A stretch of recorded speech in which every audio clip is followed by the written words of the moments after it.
انهيار العقارات قنبلة موقوتة داخل مصر، قضية الساعة.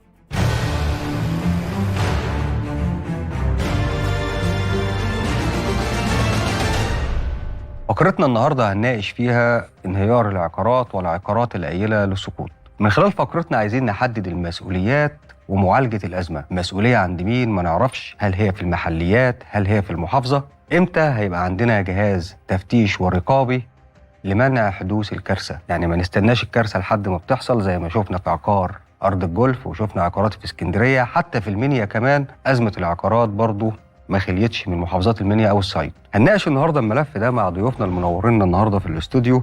معانا النائبة إيرين سعيد عضو مجلس النواب، منورة الدنيا يا فندم. أهلا بسيادتك. معانا المهندس مايكل البدراوي، خبير ترميم المنشآت التراثية وعضو لجان تصالح محافظة القاهرة. أهلا وسهلا بحضرتك. أهلا وسهلا. خلونا نبدأ مع النائبة إيرين سعيد ونسألها عن الملف بشكل عام. رأي حضرتك إيه في ملف أزمة انهيار العقارات والعقارات القليلة للسقوط؟ كل يوم والتاني بنلاقي عقار في محافظة شكل بيقع وبيخلف عنده جثث. هي الملف ده محتاج يتفتح بشكل موسع، محتاجة أشوف فيه إجراءات قوية. أنا مش شايفة فيه إجراء قوي من الحكومة، مش شايفة إحصائيات محترمة نقدر نستند عليها للتصدي للأزمات اللي هتجيلنا، أو حتى ما نستناش إنه في عقار يقع. مش شايفة فيه يد قوية تمنع إنه العقار يقع على الجثث. أنا شايفة إنه إحنا في الآخر العقار بيقع وبنقف نفس المشهد بقى بيتكرر خلال شهر واحد. وقعوا يعني 5 عقارات بالظبط، 5 عقارات وقعوا خلال شهر 9 بس. ننتشل الجثث ونلم البقايا وخلاص. فين الحكومة من الكلام ده؟ فين دور التنمية المحلية ووزارة الإسكان والتنسيق؟ أنا مش شايفة دور الحقيقة قوي، مش شايفة بيانات ولا إحصاءات، مش شايفة خطط تنفيذية، مش شايفة حاجات كتيرة الحقيقة في الملف ده. يعني هي المسؤولية في الآخر بتقع على المحليات. المحليات في المحافظة طبعا ده هم المسؤول الأول. حضرتك أشرتي قبل الحلقة قلت في إحصائية معمولة بالعقارات القليلة للسقوط. بالظبط. وأنا بقدم طلبات الإحاطة دي أنا لقيت إنه في إحصائية بتقول إنه في 1,400,000 عقار قايل للسقوط على مستوى مصر. الدراسة دي عدها المركز المصري للحق في السكن، ولم يتم التصدي لهذه العقارات أو معالجة هذه العقارات. حضرتك شفت أي تحرك من الحكومة سواء السابقة؟ أنا مش عايزة ألوم على الجديدة لأن هم لسه الملفات، بس على الأقل كنت أشوف بيان، كنت أقول يعني أشوف إن هم هنعمل، هندرس في تقرير في أي بيان يشفي غليل المواطنين، يقول إحنا هنعمل حوار مجتمعي حتى في مجلس الوزراء نفهم الأزمة إيه وأسبابها. أنا ما لقيتش ده الحقيقة. طيب نروح للمهندس مايكل بصفتك أحد العاملين في محافظة القاهرة وفي المحليات وفي لجان التصالح. إدارة الملف ده بتتم إزاي داخل المحليات؟ إدارة ملف العقارات القليلة للسقوط، كوارث اللي بنشوفها كل يوم والتاني، كل يوم نصبح الصبح نلاقي عقار وقع وناس ماتت. طيب هو خلينا برضو نقسم برضو الجزئية دي لحتتين. هو في عقارات في وسط القاهرة أو في القاهرة بالذات بالتحديد في الأماكن الأثرية بتاعتها في مباني تراثية، والمباني التراثية دي ليها جزء في الترميم معين وممكن تكون فيها لسه لغاية دلوقتي سكان، ودي ثروة عقارية وتاريخية مهمة جدا. فدي الدولة بس بتخضع للمحليات، بتخضع للمحليات وجهاز التنسيق الحضاري، تمام؟ وهم دول ولا بتخضع لوزارة الآثار مثلا أو لا، جهاز التنسيق الحضاري هو اللي بيبقى الحاجات اللي ذات الواجهة حضارية أو كده أو مباني تراثية هو اللي بيبقى باستثناء هذه العقارات. باقي العقارات بقى ده العقارات الباقية بقى أنا بقى يعني بالنسبة لي في القاهرة موضوع استبعاد قد إيه هو ده التراثي اللي بيخضع للتنسيق الحضاري. أي إجراء مش هيبقى مثلا 10% من أو 20%. هم اللي في وسط القاهرة بالذات يعني في عابدين والحتت دي. باستثناء هذه العقارات إيه بقى الملف ده بيدار إزاي داخل المحليات؟ المفروض ان في كل الاحياء في حصر شامل بكل العقارات سواء تراثيه او عقارات قليله للسقوط او عقارات قابله للترميم زي ما بيقولوا ان هي ترجع لحالتها الاولانيه. والعقارات المخالفه عموما هي مخالفه ما، لان هي في الاخر بتجي لنا احنا في لجان التصالح مثلا بنقدر نتصالح عليها طبقا للمخالفه اللي ذكرها الحي اللي هي تابعه ليه. طيب هو سؤال بقى يخص عملك في لجان التصالح. لو النهارده جالك مواطن عايز يتصالح عن شيء مخالف، ولكن هذا الشيء المخالف يعرض الحياة القاطنين في العقار للخطر وهيأثر على العقار، هل بيتم التصالح على الجزء المخالف برغم خطورته وتأثيره على العقار؟ لا، ده سؤال يعني مهم جدا جدا، والقانون اوريدي ملاشيه على طول. انا اول حاجه بدور عليها في اي ملف تصالح او اجراء تصالح هيتم شهاده سلامه انشائيه. عشان الشخص اللي جاي يتصالح ده. تيجي منين بقى شهاده السلامه؟ شهاده السلامه الانشائيه دي بتيجي من تقرير مهندس استشاري وبتراجع من نقابه الاستشاري. ده تابع لمين؟ نقابه المهندسين، لمقدم الطلب. يعني مقدم الطلب الملزم ان هو يجيب الشهاده، ولا دي بتبقى من خلال المحليات او داخل المحافظه بلجأ لجهه معينه بتطلع لجنه تفحص العقار؟ لا يا فندم، هو انا النهارده ممكن عشان اروح اعمل تصالح اتفضل اجيب لك شهاده سلامه انشائيه ادفع فيها 10000 جنيه واجيبها لك. قصدي حضرتك ان هي تبقى بشكل إليجا. انا بالزبط. طبعا مش هقدر اقول ان الحاجات دي مش موجوده، بس هو في الاول والاخر الاجراء بيتم ان الجهه الاداريه اللي هو الحي بيطلب منك المستندات. حضرتك المفروض بتجيب مهندس نقابي يقوم بالمعاينه. اصبح هنا ان المهندس النقابي اللي عمل المعاينه وعمل الشهاده مسؤوليه اداريه وجنائيه عن هذا الملف. لو قال ان دي صالحه انشائيا وحصل انهيار، الراجل ده لازم بيجاب، لان هو طبقا برضه الحي ما يرجعش ليه يعمل دبل تشيك على المهندس الاستشاري اللي طلع عين العقار. تمام. ما في الاخر مسؤوليه الحي. ما هي الكارثه لما هتقع هي مسؤوليه الحي. هنجيب المهندس الاستشاري ده، هنحاكمه وهنعاقبه وهنحبسه وهنعمل في كل حاجه، بس في الاخر مين اللي اداله التصريح؟ هقول لحضرتك اللي التشيك بيجي منين. لا مش ثقه. اللي التشيك بيجي من ان نقابه المهندسين بتطلع شهاده مؤمنه على تقرير هذا المهندس ان هو عمل المعاينه وخضع ليها، وبناء عليه في شهاده مؤمنه بتطلع من نقابه المهندسين لازم يجيبها، بتحضر مع شهاده السلامه الانشائيه ودي بتسلم للحي. اذا بقت الجهه الرقابيه اليد الثالثه اللي كانت مشتركه في القانون التصالح منذ البدايه بتاعته هي نقابه المهندسين كاداره مزاوله مهن. تمام. بناء عليه برضو خلينا نتكلم بقى في حته الازاله كازاله او المنشات القليله للصوت. لو الحي اصدر قرار بالازاله، المفروض ان التنفيذ بيتم بالتعاون مع وزاره الداخليه، واللي هي مش برضو قوه سحب او اجبار على المواطن، هي بتتوجه مع اللجنه. المواطن تقول له انت عندك قرار باخلاء واحنا جايين نخلي، اتفضلوا اخرجوا. رفض المواطن هو مسؤول عن نفسه، ان هو عارف معرفه تامه ان المنشأ ده قايل للسقوط. طيب تعقيبك ايه يا سياده النائب على الكلام ده؟ لو دي حاجه قانونيه، انا شايفه انه المباني اللي وقعت دي كان فيها اطفال. الاطفال للاسف راحوا ضحيه قرارات غلط من اهاليهم. الحقيقه انه كمان لو وزاره الاسكان قالت للناس دي انا ممكن اعمل لك مبادره او حاجه جوه السكن الاجتماعي واخرج وانا هوفر لك شقه تقدر تعيش بيها بامكانياتك، اذا اثبت انه الناس دي ما عندهاش القدره على فكره وجود سكن تاني. لان برضو انا في الاخر دي اسره، ورب الاسره احنا في اوضاع اقتصاديه صعبه جدا، فهم مش عايزين يموتوا. هو انت وفر لي سكن، هيمتنع اضطرار بالظبط، يعني مش لاقي بديل. بالظبط، يعني اغلب اللي بيمتنعوا يعني وبيموتوا تحت البيوت دي ما عندهمش بديل اخر، والسكن في مصر بقى غالي جدا. توفير البديل بقى مسؤوليه مين بقى؟ انا بشوف ان وزاره الاسكان لازم تتعاون مع وزاره التنميه المحليه والتضامن الاجتماعي عشان يتم البت في حالات المتضررين او اللي هم ساكنين في العقارات دي. اذا ثبت ان هم ما عندهمش مكان تاني وما عندهمش القدره الماليه والاقتصاديه على توفير سكن محترم لاسرهم، لابد ان الدوله تتحرك وتوفر لهم سكن اجتماعي زيهم زي الشباب دول. احق كمان دول اسر متكونه هتتشرد او هيموتوا وينتشلوا جثث من تحت. الناس برضه بتخاف من فكره مساكن الايواء، يقول لك احنا هنروح نقعد في خيم. لا، احنا البلد ما بقتش فيها مساكن ايواء. احنا الحاجه اللي بتتعمل دلوقتي الرئيس بيعمل حاجه فخمه بنتصور جنبها. ما هو ده احنا ليه بقى بنقول ما هو معالي الرئيس عبد الفتاح السيسي زي ما قلنا مهتم جدا بموضوع العشوائيات بالظبط، وكتير اشار اليها، ولكن زي ما احنا اعتدنا برضه وبنقول ان معالي الرئيس لما بيصدر قرار اما يتم تنفيذ هذا القرار او لم يتم تنفيذه او يتم تنفيذه بشكل خاطئ من قبل القائمين على تنفيذه. ليه ما نعملش لجنه او مجلس نواب يقترح لجنه يبقى عضو من وزاره الاسكان وعضو من المحليات لمناقشه هذا الملف باذن الله. وزاره الاسكان يتم توفير سكن محترم اللي بيته قايل للسقوط، وبرضه علشان المحليات ما يبقاش عملها ورقي.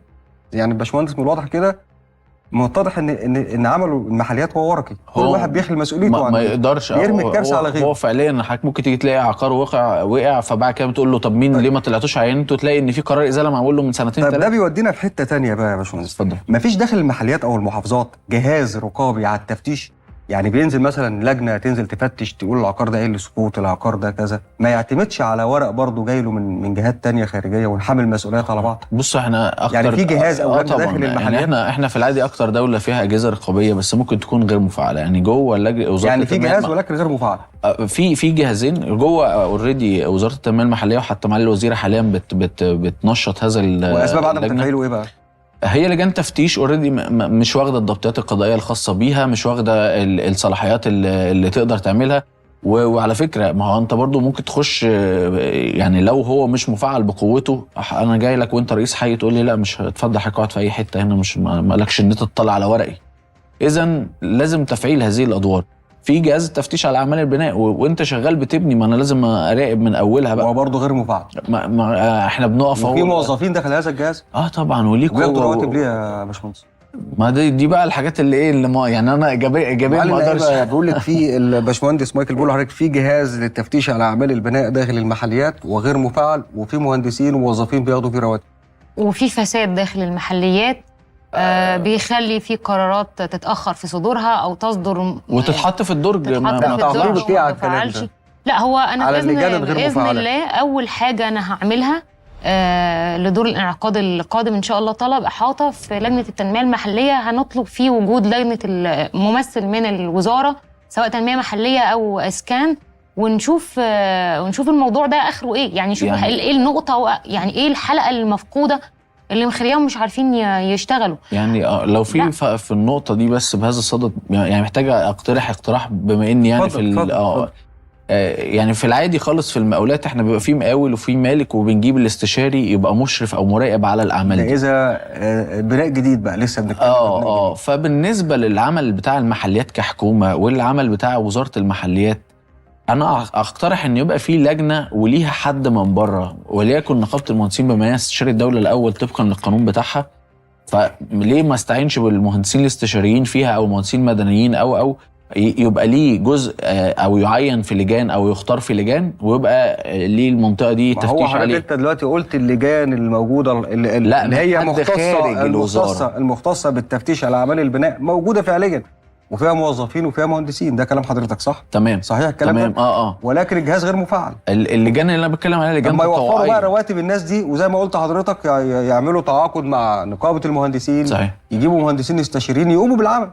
وعلى فكره هو هيبقى اقوى لان حصل في التصالح كده حاليا، يعني برضو لما الاجهزه بتاعه المحليات عجزت ابتدوا يجيبوا مكاتب استشاريه تقوم بدور التصالح، هي اللي تطلع تعين وهي اللي تعمل الاجراءات دي. الجهاز الرقابي يفضل يكون تابع للوزاره لانه يخضع لرقابه الوزاره، ولما هيخطئ الوزير يقدر يجيبه ويحاكمه او المحافظ ولكن استشاري احنا مش هنقدر ان احنا الرأي الاستشاري ده رأي استشاري في الاخر، لكن لو بنتكلم عن جهاز رقابي لابد انه يبقى تحت يعني هي تحت اللجنه ممكن تكون باشراف الوزاره عادي، بس هو الدور الاستشاري او دور المراقب من بره انه يقدر يعمل تقرير عن الناس كلها وما يبقاش هايب، لان دول مش زملائه في الاول في العمل.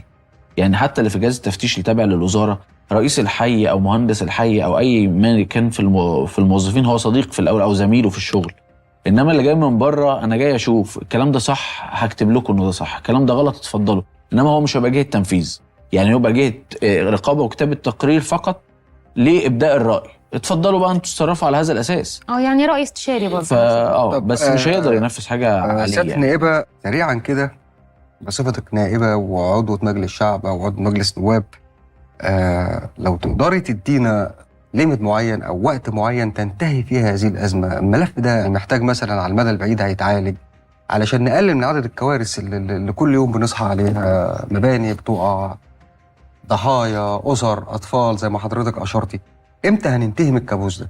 هو الحقيقه يعني لجنه التنميه المحليه عندنا في المجلس طلبت اكتر من مره هي ولجنه الاسكان بعمل جدول زمني يبقى فيه حل او خطه موضوعه من كلا الوزارتين للامر ده، والحقيقه انه ما كانش فيه تجاوب سواء من الحكومه السابقه او الحكومه الحاليه.